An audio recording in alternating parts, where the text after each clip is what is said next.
हरे कृष्णा सभी भक्तों को। तो भक्तों, आज हम गीता में छठा अध्याय पढ़ेंगे। छठे अध्याय में देखते हैं भगवान श्री कृष्ण क्या कहते हैं और हमें क्या समझ में आता है। चलिए शुरू करते हैं। अथ छठा अध्याय आत्मसंयम योग। श्री भगवानुवाच जो मनुष्य कर्म फल ना चाहता हुआ करने योग्य कर्म करता है वह सन्यासी और योगी दोनों है। केवल अग्नि होम आदि क्रियाओं को त्याग करने वाला सन्यासी अथवा योगी नहीं। हे पांडुपुत्र अर्जुन, जिसको सन्यास कहते हैं उसी को तू योग जान, क्योंकि संकल्पों को ना त्यागने वाला कोई भी योगी नहीं होता। योगी बनने की इच्छा वाले मननशील मनुष्य के लिए निष्काम कर्म ही साधन है और योगारूढ़ हो जाने पर संकल्पों का अभाव कल्याण के हेतु है।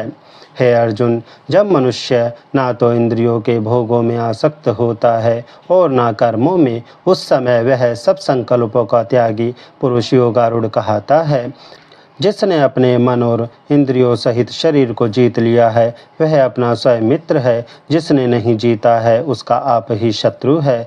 सर्दी गर्मी सुख दुख तथा मान अपमान आदि क्रियाओं में निर्विकार शांत स्वाधीन शरीर वाले मनुष्य की स्थिति परमात्मा में ही हो जाती है। वह तद्रूप रहता है।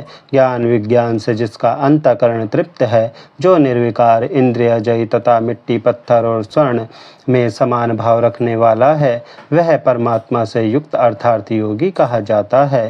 हितैषी मित्र शत्रु उदासीन द्वेषी बंधु साधु पापी सब में समान भाव रखने वाला व्यक्ति श्रेष्ठ है। अंतःकरण और इंद्रिया सहित शरीर को जीतकर वासना और संग्रहशीलता से दूर रहकर एकांत में अपनी आत्मा को परमात्मा के स्वरूप से युक्त रहने की साधना करनी चाहिए। शुद्ध भूमि पर कुशा, उस पर मृगशाला, उस पर वस्त्र, ऐसे स्थिर आसन को जो ना बहुत ऊंचा हो ना बहुत नीच बिछावे, उस आसन पर बैठकर मन को एकाग्र करके चित्त और इंद्रियों की क्रियाओं को वश में किए हुए आत्मा की शुद्धि के लिए योगाभ्यास करे। उस समय शरीर सिर और गर्दन सीधे अचल स्थिर रहे। इधर उधर ना देख कर नासिका के अग्र भाग पर दृष्टि जमाए रखे। अंतःकरण शांत हो, भय रहित एवं ब्रह्मचर्य के व्रत में स्थित हो, मन को वश में किए भगवान का सदा ध्यान करता रहे। इस प्रकार आत्मा को परमेश्वर के रूप में निरंतर लगाता हुआ स्वाधीन मन वाला योगी ईश्वर में स्थित रूप परमानंद में परिणत होने वाली शांति को पा लेता है। इस अभ्यास की सिद्धि बहुत खाने वाले को भी नहीं होती, बिल्कुल ना खाने वाले को भी नहीं होती। अतिशय ना करने वाला अथवा अत्यंत जागने वाला भी सिद्धि को प्राप्त नहीं कर सकता। यथा योग्य आहार विहार कर्म चेष्टा और शयन जागरण करने वाले व्यक्ति को यह सब दुखों का नाश करने वाला योग प्राप्त होता है। इस अभ्यास से जब वश में आया मन शांत हो जाता है और ईश्वर में ही स्थित रहने लगता है, सब इच्छाओं से मनुष्य निष्प्रह हो जाता है, तब वह योग युक्त कहलाता है। जिस प्रकार वायु रहित स्थान में रखे दीपक की लौ हिलती झूलती नहीं है, वैसे ही योग के अभ्यास से मनुष्य का वश में किया हुआ मन चलायमान नहीं होता है। अर्जुन, जब ऐसी स्थिति हो जाती है कि योग के अभ्यास से निरुद्ध हुआ मन विश्व के उपराम हो जाता है, मनुष्य का आत्मा ईश्वर के दर्शन में ही संतुष्ट रहता है। इंद्रियों से अगम्य केवल सूक्ष्म बुद्धि से गहरे अनंत आनंद को अनुभव करता है और ध्यान से विचलित नहीं होता है। इस सिद्धि लाभ से अधिक लाभ को बड़ा नहीं मानता और भारी दुखों से भी सिद्धि को नहीं छोड़ता। तब उस दुख संयोग से रहित स्थिति को योग समझना चाहिए। यह योग बिना घबराए हुए निश्चय के साथ साधना चाहिए। हे अर्जुन, संकल्प से उत्पन्न होने वाले सब कामनाओं को छोड़कर मन से सब इंद्रियों को भली प्रकार वश में करता हुआ कर्मस्य अभ्यास करता हुआ धीरज और ध्यान पूर्वक विश्व से उपराम हो, फिर चित्त को ईश्वर के स्वरूप में लगाकर किसी दूसरी ओर ना जाने दे। चंचल और स्थिर मन जिधर निकल जावे उधर से फिर फेर कर ईश्वर में ही हो स्थिर करे। इस प्रकार योगाभ्यास के द्वारा ईश्वर से युक्त आत्मा वाला पुरुष सब में समदर्शी होकर सब प्राणियों को अपने सर्वव्यापी आत्मा में और आत्मा का भूतों में अनुभव करता है।